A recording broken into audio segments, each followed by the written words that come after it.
$75 million.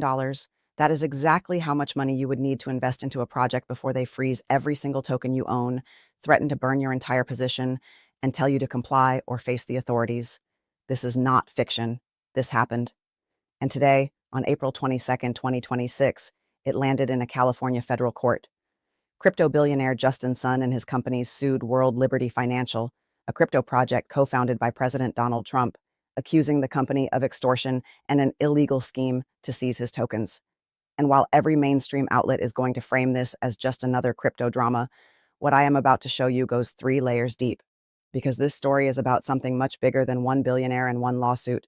Let me start with the technical layer, the one nobody is explaining properly.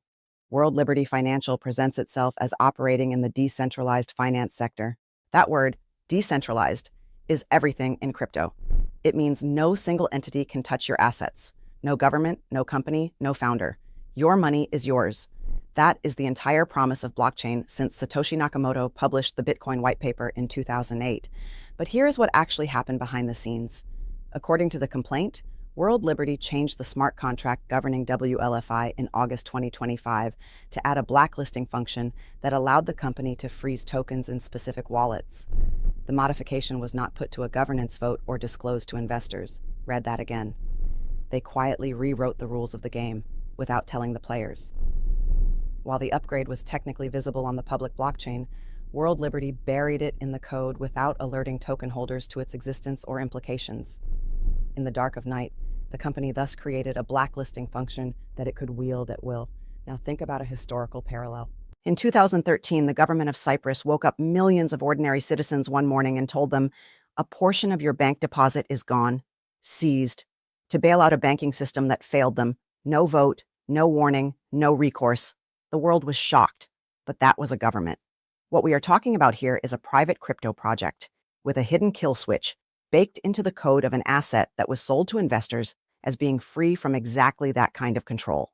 Sun, the founder of the Tron blockchain and the project's largest individual investor, claims World Liberty Financial utilized a hidden backdoor blacklisting function in its smart contracts to lock approximately 2.9 billion WLFI tokens belonging to him. That is the technical betrayal. Now let us talk about the money. Sun invested $75 million in World Liberty Financial in late 2024, taking on an advisory role at a time when the project was still finding its footing. World Liberty once even publicly credited Sun with helping rescue the project from a slow start. After his blockbuster investment, the complaint states that World Liberty took off, raising approximately $550 million through WLFI token sales, a 2,400% increase since Sun lent his name and credibility to the project. So they used him. They used his credibility, his money, his network. And then, when he tried to move some of his own tokens, they turned on him. The freeze occurred in September 2025 when WLFI used an embedded smart contract blacklist function to lock Sun's wallet after he transferred approximately $9 million worth of tokens. Sun says the transfers were routine test deposits. Now here is where it gets criminal. Literally. In September 2025, co-founder Chase Harrow allegedly threatened to burn Sun's tokens unless he asked for them to be destroyed, a threat the complaint characterizes as criminal extortion. The company also reportedly threatened to report Sun to U.S. authorities if he attempted to vindicate his rights. And what did they want from him? The complaint alleges that World Liberty's freezing of Sun's tokens served a dual purpose, pressuring him to mint $200 million of the company's USD1 stablecoin on his Tron blockchain, and manipulating WLFI's market price by preventing one of the largest holders from selling $200 million. That was the price of freedom. Pay up, or your assets get burned. In a project run by the sons of the sitting president of the United States. The management of WLF includes Trump's sons, Donald Trump Jr. and Eric Trump, and Zach Witkoff, son of Trump Middle East envoy Steve Witkoff. And the financial picture underneath all of this? Devastating. WLF is now on the verge of collapse and severe financial insolvency, the complaint alleges, and has planned to pay most of the token sale proceeds, up to 95%, to company insiders. 95% to insiders. This is not an investment vehicle. This is a mechanism for self-enrichment, dressed up in blockchain terminology and the political brand of the most powerful man in the world. Now, and this is the part that mainstream television will absolutely never connect for you. Why does any of this matter to you? Whether you own crypto or not? whether you live in the United States or not. Here is the butterfly effect. First, this case will set a precedent for every single crypto project on Earth. This case could set a precedent for token holder rights across the crypto industry. If a project team can unilaterally freeze, restrict, and threaten to destroy an investor's holdings, the implications extend far beyond this single lawsuit.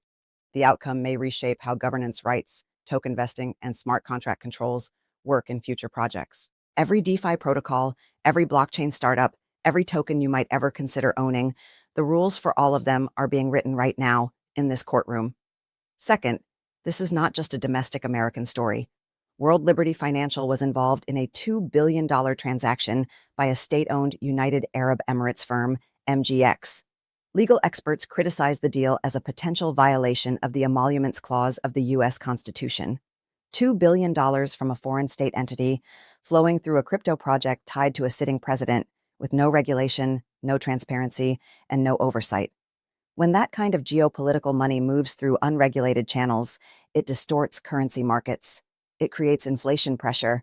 It affects the price of goods, your goods, at a grocery store thousands of miles away from Washington, D.C. Third, the regulatory vacuum this case exposes is going to force governments around the world to act. And when governments panic regulate crypto, markets move violently. Crypto portfolio values crash. Blockchain projects shut down overnight, and billions of dollars in retail investor savings, ordinary people who bought in believing the decentralization promise, disappear. Just like those WLFI tokens.